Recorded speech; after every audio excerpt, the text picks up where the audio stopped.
Three, two, and we're live. I'd like to welcome everybody to the Let's Talk Fishing video podcast. My name is Jay Angel. I'm going to be your host. With me today, I have Greg Combel of Mojo Tackle. How you doing tonight, Greg? Good. Glad to be on the show. Well, thank you. Guys, Greg makes some really cool shrimp imitation baits. Why don't you tell us a little bit about those, Greg? Well, we make these baits, and I don't know if you can see or not. They're made out of a Kevlar constructed tail, just like what a bulletproof vest is made out of. And all of our baits have eyes that glow.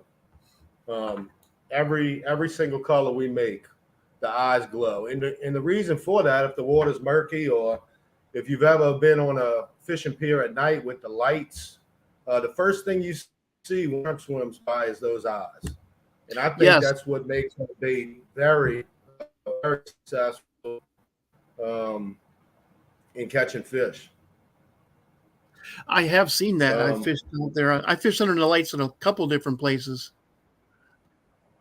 Yeah, I have seen shrimp swim by. They definitely work good. Even our purple, this purple rain color, has the same eyes. Why don't you show that a little bit more to the camera? Okay. Can you put that up a little bit closer to the camera? This one's called the Purple Rain. It was by a friend of ours that loves prints, but it works real good on redfish. We destroyed the redfish a couple weeks ago on these things. There you go. That's what I wanted to see. Man, how long is that? This is the 3-inch, and we also have a 2-inch, which we designed these small 2-inch baits because one time we were fishing. This is way before Mojo Tackle, but I caught this redfish, and we were using a matrix or something like that. And I cleaned that redfish. He was about 6-7 pounds, and he had about a pound of 60 to 80 count shrimp in his gut. Little things, I'm like, this thing's like a human vacuum cleaner. So this is the 2-inch size. This is the 2-inch glow that is real popular right now, and this is the size that we use mostly. This is our new popular one is the Pineapple Express. Chad St. Pierre with Cajun Outcast Fishing Club. He said, "Man, you got to call that the Pineapple Express." But if you look at it, the tail action on let me show. This is the tail action on these things. I'm barely turning it, and it's wow. Look at that. You don't even have to pop these things. Every once in a while, give it a pop, but the wave action under a cork, actually just keeps that tail moving. And the way we designed it, this is the head we use to design the bait. And what happens is the sinker is actually a counterbalance. So it keeps the shrimp swimming horizontally in the water column as if it was a shrimp swimming. Instead of like some of my competitors, when it's under a cork, I have one of Kenny's corks right here. When it's under a cork, a lot of the competitor baits are hanging like this. So if you're not popping, that bait is not doing anything. No, okay. So my lures in the water, they stay like this. And that tail floats. We love them under Kenny's corks. The Undertaker corks? Sure. Do you ever work those things just without a cork? We do. I use the larger ones. So I have 3 sizes. The first one is the 2-inch, 6 gram. It's a little bit less than a quarter ounce. And this is the 3-inch, and this is a little bit more than a quarter ounce jig head. But when you're working with a bait caster or something like that, the way this thing's designed, if it lands on the bottom, it stays like this. It sits in the sand or the mud. And then with the hook facing up, you get a lot less snags. Sure. You know, if you're down, you're catching everything that's on the bottom. But when it's facing Absolutely. up, it's in this position. I completely agree with you there. And also, it looks more natural. Hey, how do I do this? Right. Working it like this on the bottom, or even Right. working like that in the, casting it out against the tide and just kind of bringing it back like that. Exactly. That Oh, works man. good too. We've even I'm rigged up 2 of the small ones, and with the little pineapple shrimp or any color, rigged up 2 of the small ones on like a double rig and caught 2 trout at a time on them. Your little 2-inch thing. There have been so many times down there on Grand Isle when the only thing those trout are biting on are ghost minnows. Little things about this big.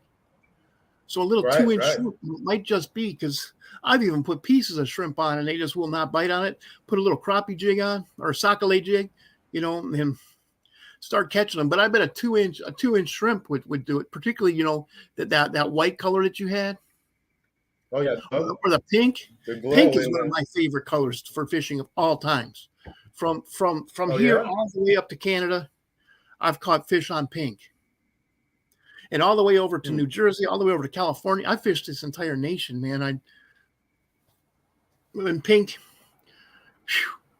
I've caught them from the speckled trout to crappies to northern pike to walleyes. Jeez. Yeah. I unfortunately don't have any pink yet. We have 7 colors total right now. And I'll just give everybody a little. What color is that? This color here. This is the proto. I don't know if you can see it. Okay, this you have kind of be called the. Yeah, this is the Mardi Gras. It's got a green tail with the gold and the purple head. We don't have these yet. They're being manufactured right now, but we have field tested them, and they work great. We've caught more bass on this color. I don't know why. It just seems like this color works better with the bass, and so we're getting a bunch of them in. So I'll have 8 different colors in 3 sizes. Okay, I got your purple stuff confused with pink, so that's why I said that, Greg.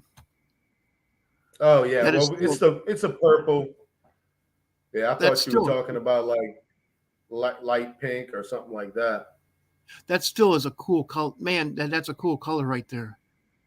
Yeah, and it's got glitter in it. It's kind of like it's not the shrimp Creole color, but it's got all the flake in it. It's got the silver flake and black flake in it, and it really shines when the sun's out going through the water. You could really see the sparkle in it. I could really see that catching that color right there, catching fish down in the marsh. I'm sure it does. I'm sure you've got a lot of fish on that. the red love it. I'll be honest with you. It's a good one to use.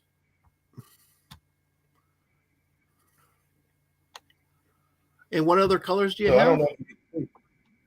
Well, I don't know if you can see the rack, but we have the purple. We have the Pineapple Express that Chad St. Pierre named. Sure. It's a yellow. We just call it the yellowhead with the white stripes. I don't have a name for every one of them. That. And then we have our original. This was the first prototype right here. This is the original yellowhead, we call it. I don't know if you can see it or not. But this is the one. It's in the sunlight. It's so pretty looking. The sun shines through it. It's just a incredible product, And it's got some glitter in it. Mm-hmm. Tiger shrimp. Tiger shrimp. Yeah, and we have a natural color. This is actually my top online seller right here.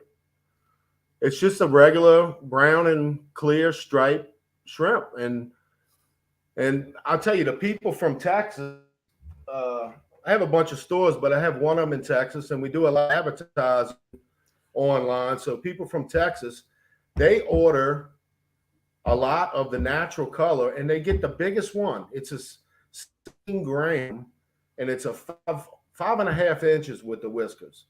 And they That's a big order. old shrimp. It is, and they order. They love them. A lot of my customers have sent me pictures of their catches. Using those shrimp. Well, over there in Texas, they don't have as many fish, but the fish over there everything's bigger in Texas. Yeah. That's where that's the whole. We just have 30-inch trout. I mean, it's ridiculous. Oh yeah, I've seen some of the pictures, and they're flounder. I mean, they're doormat flounder. I would love to go there. There's a guy online I've been watching, and he got some of my baits from me, and man, I'm telling you, he catches some doormats, and every day he's on live catching these flounder. I mean, unbelievable. I haven't seen a flounder. I caught some flounder up in Alaska that were freaking huge. That's why when I caught one down here and it was like, 14 inches long, I'm like, this must be a baby. And people are like, why'd you throw that back? Hey, but that was Alaska. If we haven't caught flounder in years, I don't know what's going on. I don't know if it's got to do with the oil spill or whatever, but I mean, maybe one in the past 2 years, and it was only about 12 and 13 inches, but that's one of my favorite fish. We brought it home and stuffed that little thing, just like it was a doormat. Wow. Yeah, I've caught a couple of them over in Grand Isle, but not many. Around the bridges is where we fish for them. And usually we have either dead cockahos or smelly shrimp. Right. So let me tell you how versatile these things are. I mean, we've caught every species. The one flounder that we did catch was on this. Redfish, speckled trout, the bass absolutely love them. I actually, about 2 months ago, we caught a freshwater catfish popping it. And that has never happened to me in my life. Sockeye, goggle eye. I even gave some of them to my mother-in-law. She goes to South Florida, to the Keys. And she sent me pictures of grouper and snapper that she caught on my bait. And nice. First I've heard of somebody fishing with grouper or snapper with these, but I guess if it looks like a shrimp, anything that eats shrimp's gonna eat it. Absolutely, man. And shrimp are, geez, what doesn't eat shrimp in the marsh? What doesn't eat shrimp? On shore. Absolutely everything from a 2-inch long pogie all the way up to bull reds. Right. I've even hooked a shark on a piece of shrimp one time. Oh yeah. Well, we've caught sharks on these out by the rigs in Cocodrie. Those big old sailboat catfish. That's one of the problems with this thing. Nasty. The sailboat catfish, they will eat these things up and they swallow them. And I don't even want to get that thing in my boat because it slimes everything up. We hold them off to the side and try to get the hook out, but they destroy them. I don't like those. I don't like the oyster fish. I don't like sharks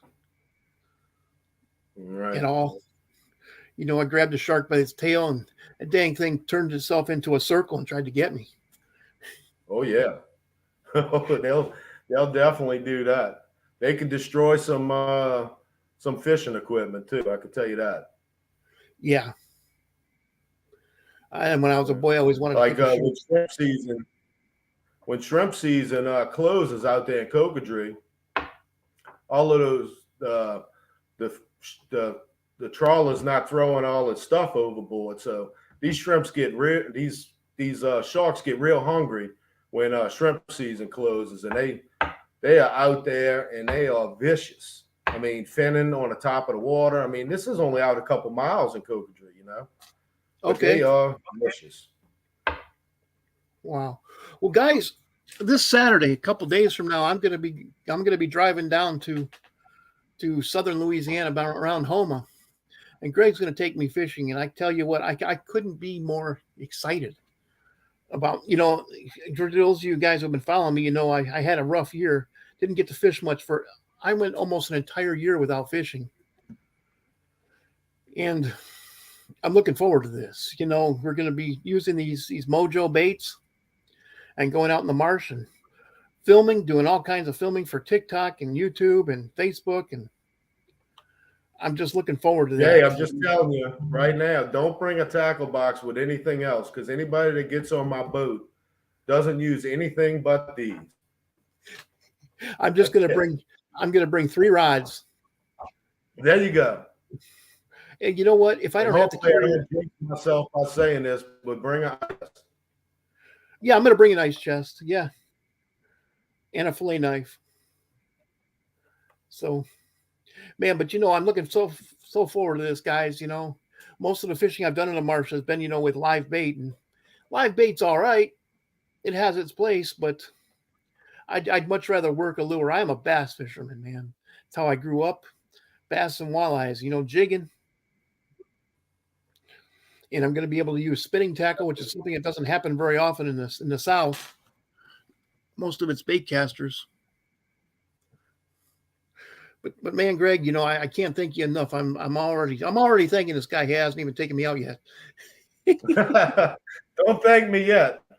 Hopefully this wind doesn't blow that water and make everything look chocolate milk when we get out there. But we'll see. I got a couple secrets up my sleeve.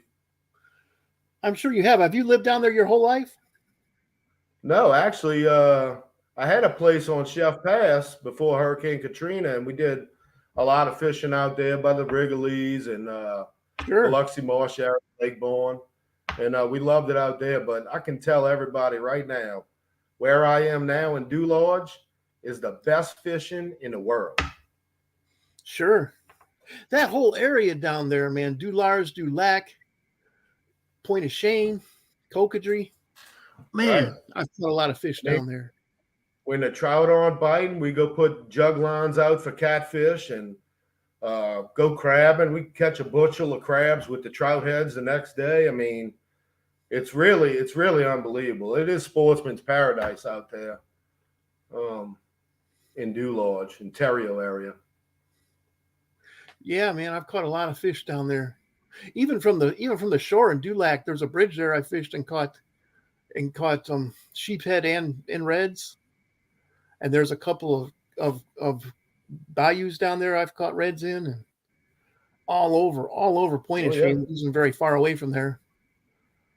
I've caught Island Road. Island Road, if you can stand the garbage, it's a great place to fish. As everybody's sitting there with 2-ounce weights and big pieces of dead shrimp, and if I'm going to use shrimp, I'm going to have it underneath a popping cork or no weight at all, and just let it float around. Free lining, that's the best way to do the live ones, definitely. Or even fresh dead, man. Just free line them. Just throw it out there like it's a fly rod and let it just float around in the water.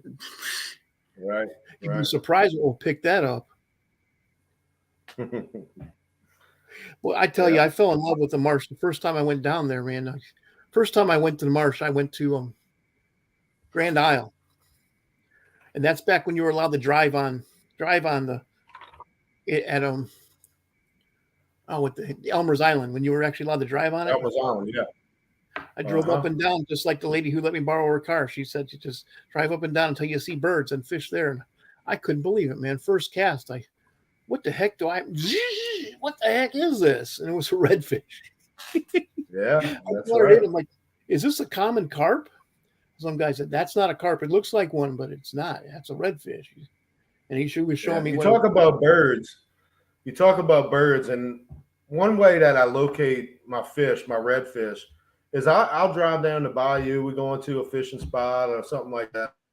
If I see 1 or 2 cranes back or blue heron sitting there on the bank, I'll stop there and fish, especially when the water's trickling out around them. They're there for a reason. They want to eat the same thing the fish are eating. You know what I mean? Sure, sure. I was looking for terns and gulls, but I can see that because I grew up. Gosh, I've been fishing since I was 4, and a blue heron will eat the same things. I'm sure blue heron love to eat those shrimp. Oh yeah, they probably. Yeah. But that's So awesome. the other thing we have out there with Kenny corks right here, they can be 3 or 4 foot alligator, 100 yards away. He'll see that orange cork, and he's making a beeline straight for that cork. So we have to kind of move around from them or scare them off. But those alligators out there, they get released and they're just looking for food, and they come after these corks. We've had to change fishing spots sometimes because some of them are such a nuisance. I have seen alligators. I didn't grow up around here, so that was a new thing for me. But a guy took me sockeye fishing, actually not far away from where we're going to be, over around Homa, more over towards Gibson. And I saw a 3-foot alligator walking. I swear that thing was walking on the top of the water trying to get a sockeye I had. And guys, sockeye, it's nothing more than a crappie. But it saw that cork. Actually I was using a bobber. It wasn't a popping cork. It saw that going across the water, and I hooked into a little crappie, and that thing was walking on the water trying to get it. Oh yeah, they'll run after it as fast as they can swim, thinking it's going to eat. It looks like they can walk on water, just with the way the 3-footers can move. Right. But they're just like up north. We had bears, and bears were a nuisance. When you're trying to catch salmon up in Alaska, and a bear comes by, if he takes the salmon off if you have 4 salmon on your stringer, and a bear comes by and grabs them, that's 4 salmon. You can only keep one more. Right, he just took your limit. He just took your limit, and DNR doesn't want to hear it. Well, a bear took it, so I give more. No. It specifically states that. It specifically states that. I can't imagine that. Well, you're not going to argue with a big old grizzly bear. No. Not going to play tug of war with your fish either. And people say, "Oh, I just shot him." Well, if you shoot him, then you got to deal with the fact you just shot a bear out of season. He wasn't threatening you. Right. So there's not a whole lot you can do. Just like there's not a whole lot you can do about the gators either, because they're also protected down here. So it's just kind of funny. It's kind of funny. The first time I saw that, I'm like, man, those things are a nuisance. I don't like those things. There's a bunch of them out there, and there's programs where certain time of year they go out there and collect the eggs, and then they bring them and incubate them, and they keep a certain percentage, the farmers, and then they have to release a certain percentage back in the wild. And the way you tell is like maybe the second or third fin on the tail is clipped, and they come back in sacks, and they bring them back out in the airboats and release them everywhere in the marsh. And these things, they're not scared of anything. They come right up to the boat. Okay. And the wild ones would be scared because I think so. People are as big a nuisance to them as they are to us. Absolutely. They were here first, and we're a big nuisance to them. Right. But man, I'm looking forward to bringing you out there on the water. Yeah, guys, we were talking to our friend Kenny Krieger, who makes the Undertaker course. Do you have any Undertaker course you can show? I do. He's got some really nice packaging now, and you could actually open them up and reuse it. But that's a popping cork. This is one that's partially used, but they last a long time. And me and him kid with each other a lot. Like my Pineapple Express under his cork is like fishing with dynamite. The deadly combination. I certainly hope so, because I am looking forward to catching some fish on Saturday. Then I have another fishing trip. I'm going to be going up to Lake Concordia and fishing and helping a guy pre-fish for a tournament on Sunday. So it's going to be a great weekend. That's good. And That's good. I'm a federal employee, so I have Monday off, so I get to sleep on Monday. That's what I like to say. There you go. Plenty of time to sleep in the grave. Plenty of time to sleep in the grave, though.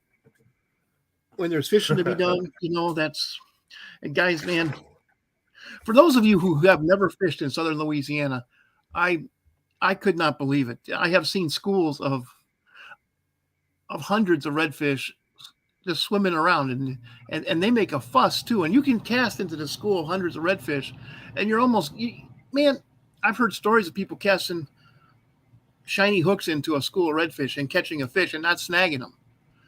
Then they get into a school like that. They're schooling up to pick on a school of minnows or a big old group of shrimp. It's exciting. They've also gone out and caught 150 trout in one day. I can't, from guys who grew up around where I grew up, where they don't have fish. There's just not fish like that. There's just not. Right. If you don't believe him, you can go to we have Mojo Tackle Fishing Team, and we post a lot of our videos on there that you can see some of our limits and catches.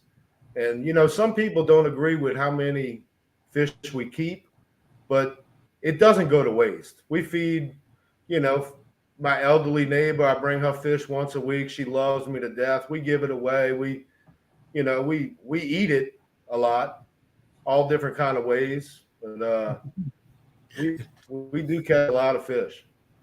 I trade it for deer meat. Do you? Oh yeah, I trade redfish all the time.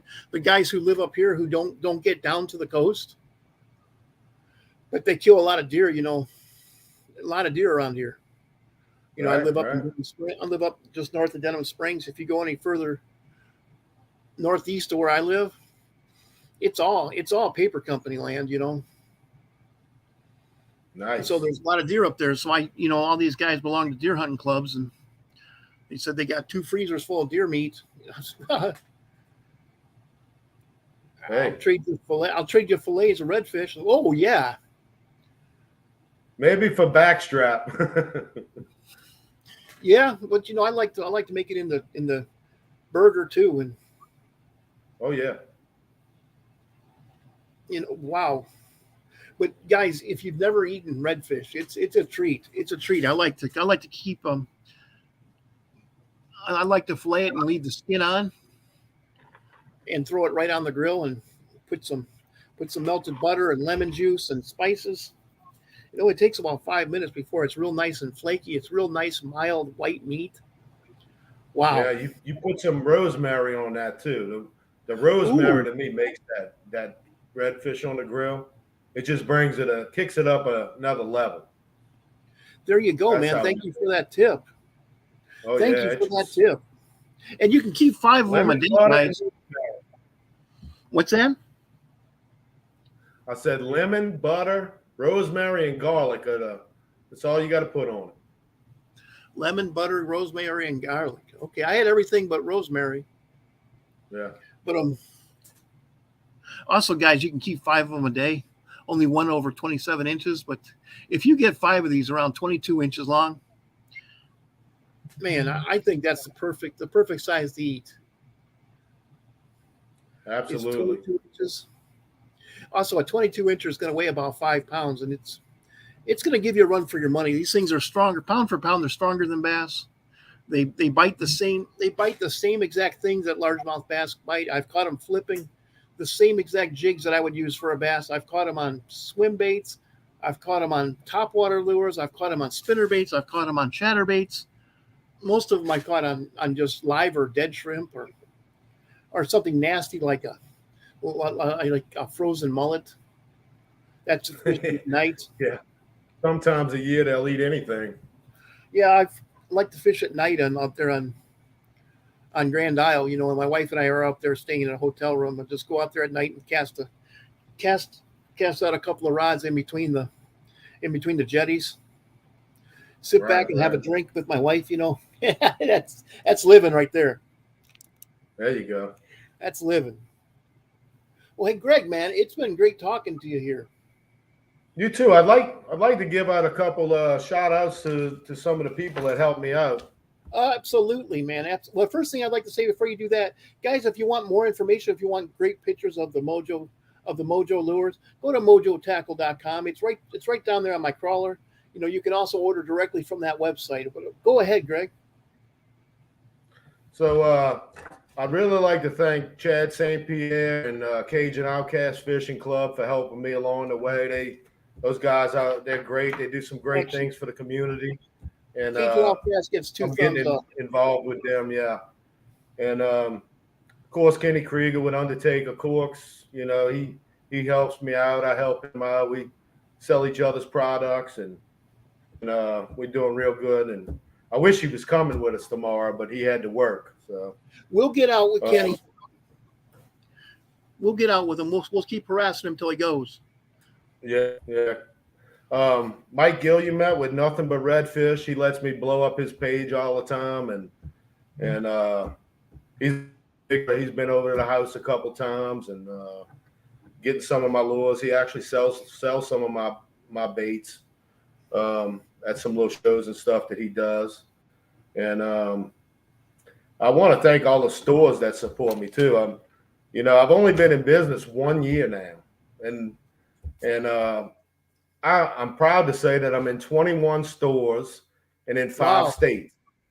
I just recently shipped one of these racks to Brownsville, Texas, on the coast down there, and those to Southernmost Wildlife Products.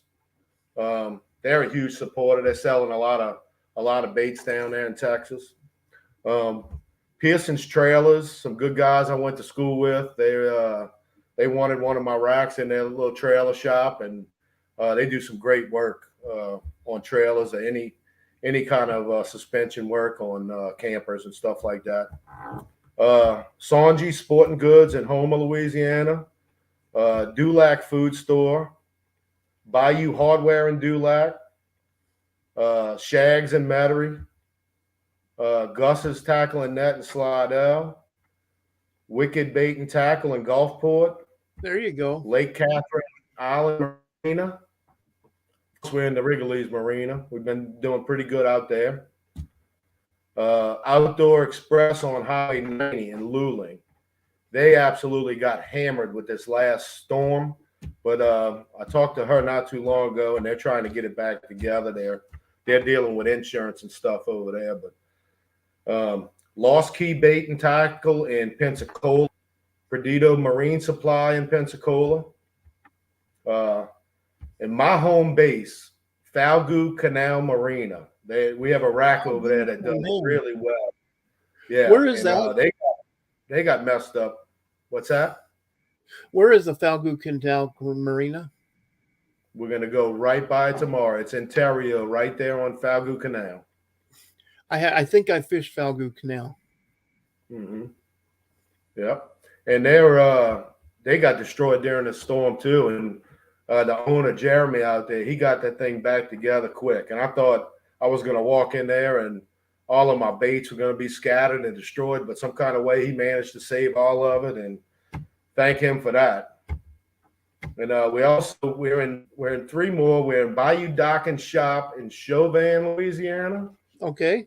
And in Gulf Shores, Alabama, Hooked Up Bait and Tackle.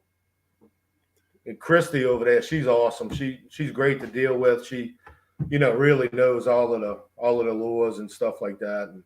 And my biggest store is J&M Tackle in Orange Beach. They like the product. They do pretty well with it. And I think that's about it. If I forgot to mention anybody, I'm sorry. Well, I think you did a good job there, man. Well, thank you very much for taking time out of your busy schedule to come and talk to our viewers here on the Let's Talk Fishing video podcast. I appreciate you. No problem. It was my pleasure.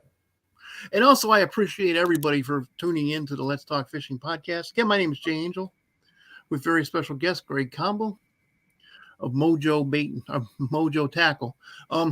Guys, I encourage you, go to mojotackle.com and check out these things. He has some beautiful pictures there, because this low power cameras that we have here, they just don't do these baits justice. You know, Well, so thank you. with that, I'm going to thank everybody again for tuning in, and I'm going to wish you guys, I hope you guys catch a lot of fish this weekend. I know I'm going to. Thanks again, Jay. Thank you, sir.